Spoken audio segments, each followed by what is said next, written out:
Hey guys, Zerak here, and today I'm bringing you my Gren Maju deck profile for Yu-Gi-Oh! On a budget. This is obviously an going second OTK deck that focuses on banishing as much of your deck as possible to make your Gren Maju absolutely huge and then swing in and win the game in one attack. So let's get into the profile. We have 3 copies of the actual namesake of the deck, Gren Maju. It's very, very simple. It's level 3 fire. This card's attack are equal to the number of banished cards times 400. Note it counts your opponents as well as yours, but our main goal is to banish as many cards as we can to get this guy to absolutely astronomical levels of attack and then win the game. So, very, very simple and very, very strong. We next have 3 copies of Eater of Millions. Eater of Millions provides a bit of a dual purpose for us. It gives us more banishing by banishing 5 cards, usually from our extra deck, to just summon itself. It's another beater if we've got lots of banished cards. Although, note it only counts face-down banished cards and can't be used as a material for a summon, so be careful with Super Poly. But also, if it attacks a monster, if it battles a monster, not attacks a monster, you can banish that monster face down. So it just really, really helps getting problematic cards off the field, forcing negations, and making your Gren Maju even bigger. We then have, for our other normal summon of the deck, we have Fairy Tale Luna. Now, Fairy Tale Luna's main purpose is to be able to bounce problematic cards, usually extra deck monsters. It's also really good because it can search itself when it's normal summoned. There's no restriction on what that is. And then, yes, the ability to bounce extra deck cards or other face-up problematic monsters that they have helps, again, with forcing negations and clearing the board for your Gren Maju.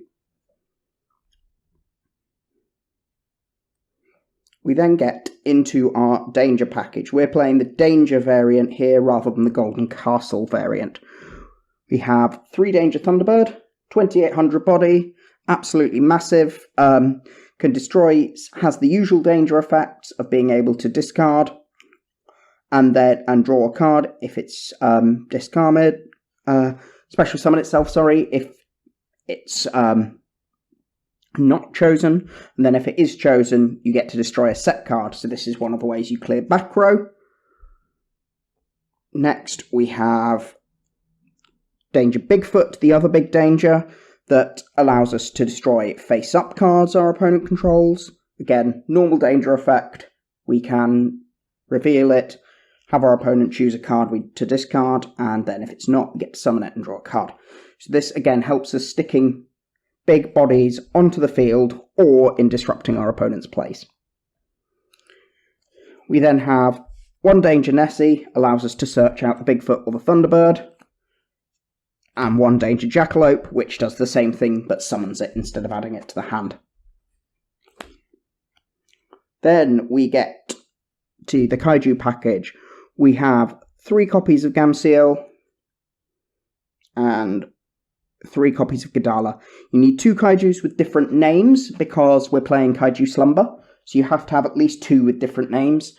And these are currently the best 2. Gamseel because it's got the lowest attack, so it's the easiest to beat over, and Gadala because it's the only wind kaiju, so if your opponent's playing a barrier statue deck with the Simorglock, then you need to use Gadala. Just note, you cannot activate Interrupted Kaiju Slumber when there's a Stormwind in play, because you can't summon 2 wind kaijus with different names.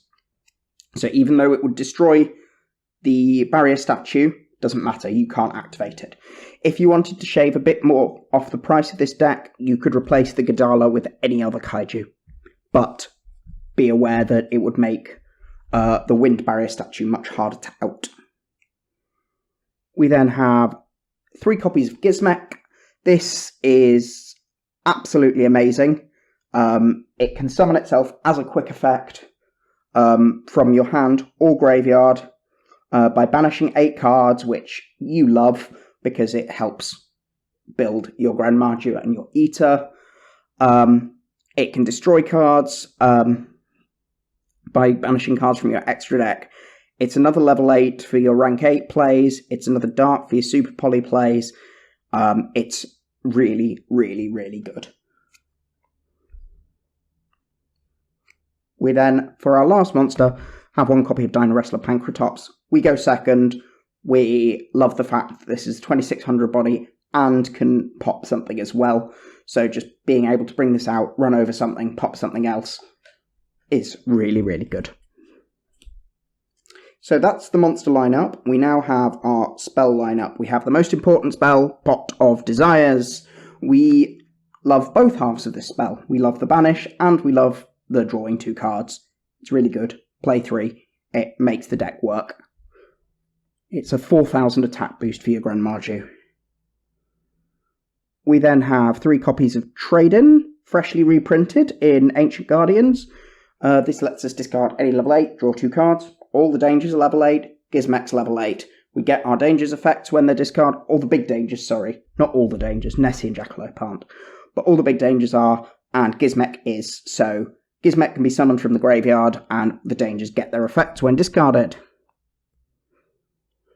We then play 2 Interrupted Kaiju Slumber. This is a nice board wipe for us. We give them a Gamciel, we give ourselves a Gadala. We've now cleared the board, we've forced a negation, etc., etc. If the game goes a little bit longer, also allows us to search another Kaiju to out whatever our opponent rebuilds to.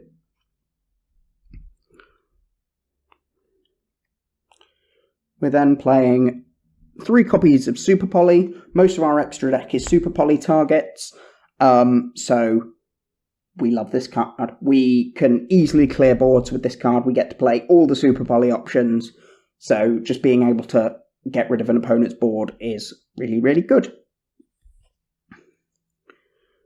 And then finally we have our Power One-Offs. We have 1 Raigeki. Again, just another way of clearing a board. This could be a 3rd Kaiju Slumber. This could be a Harpy's Feather Duster. I've gone with Raigeki because it's the cheapest option. And then finally, 1 Monster Reborn. What's better than 1 Gren Maju, 2 Gren Majus, or 1 Gren Maju plus Danger with 3k attack? So that's the main deck, and now onto the extra deck. Now, the first bit of the extra deck is our Super Poly package, so I'm going to go really, really quickly through them because their effects are less relevant. It's more about what their summoning conditions are. So we have Starving Venom. This is probably the best Super Poly target because it's the most generic. It's just 2 dark monsters on the field. Just remember you can't use tokens. It does have a good effect, allowing you to gain massive attack and steal some opponent's monsters' effects, but generally, it's the 2 dark monsters that we're playing that for. 1 Salamangreat Violet Chimera. This is only relevant if we're playing against Salamangreat. If there's lots of Salamangreat in your meta, then play this. If there isn't, then replace this with any other fusion you want. 1 Invoked Elysium. This lets us completely screw over the invoked player.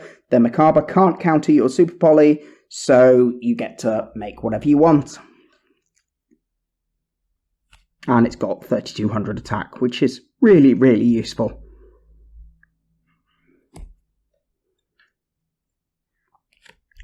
One Mud Dragon. This is for monsters, decks with lots of the same attribute but different types. So things like Bird Up has lots of monsters with the same attribute and different types, especially with all the variants that are around there. So that's one option there. And also allows you to... it's also targeting immune as well. 1 Dragostopelia. This is another target for invoked Shadol builds. Again, 1 fusion monster, 1 dark monster. Very, very easy to summon.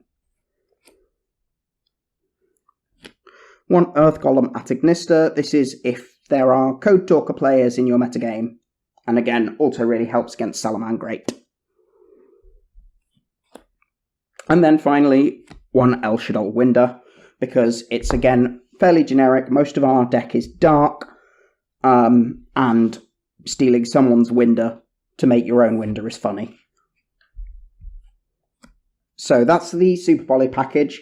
Again, you're never going to summon all of them in one game. They're just there as a toolbox, so you can always clear some of your opponent's board. You then have our rank 8s. We have one Sanafond, which stops your opponent from special summoning monsters from the graveyard, and is one of the few options we have for going first. We have one Dingirsu if we need to get some spot removal going, or again if we need to protect our monsters somehow. We then have the Numeron package, which is Draglubion, Hope Harbinger, and number 100 Numeron Dragon. So, Draglubion allows you to special summon 2 number monsters, 2 dragon number monsters from your extra deck, and then summon one and attach the other to a material. Numeron Dragon gains attack equal to the combined ranks of all Xyz monsters currently on the field times 1,000. So with Draglubion and Numeron on the field, that is 9,000. That is 9,000 attack on your Numeron Dragon. The reason we choose Hope Harbinger is because it's the best one going first, because it gives us a spell negate. Again, if you wanted to reduce the price of this deck, because Hope Harbinger has gone up in price a little bit recently, then feel free to replace the Hope Harbinger with any other rank 8 dragon number monster. Potentially something like Galaxy Eyes Tachyon Dragon, because you will mainly be using it for the Numeron OTK, but Hope Harbinger is the optimal choice because of the protection it offers you when you go first. And then finally, for this deck, we have a Nightmare package. You know what the Nightmares do. Cerberus for problematic monsters, Phoenix for spells and traps, and Unicorn for any problematic card that doesn't like being destroyed. Discard again, you don't mind the discard as a cost because it triggers your dangers or puts your Gren Maju, your Gizmek in the grave. But you will generally not make these very often. They're just there as an insurance policy. So that is the deck profile. It will set you back about £155. I will put the price up on the screen as per. And for upgrades, the first thing you want to consider getting are copies of Alpha, the Master of Beasts. That card is so good in combinations with kaijus. You can kaiju their monster, summon the Alpha, bounce your kaiju, and then kaiju another monster they have. It's really, really strong. And just one, and you can build up those copies gradually before putting the whole thing together. The other option is to go down the Golden Castle route, which uses cards like Glyph the Phantom Bird or Hextrude to gain extra advantage, plus Golden Castle, which enables you to play a little bit more defensively whilst you wait for Gren Maju, rather than playing explosively for the turn 2 OTK, like in the Danger build. But anyway, thanks for watching, and I will see you again soon.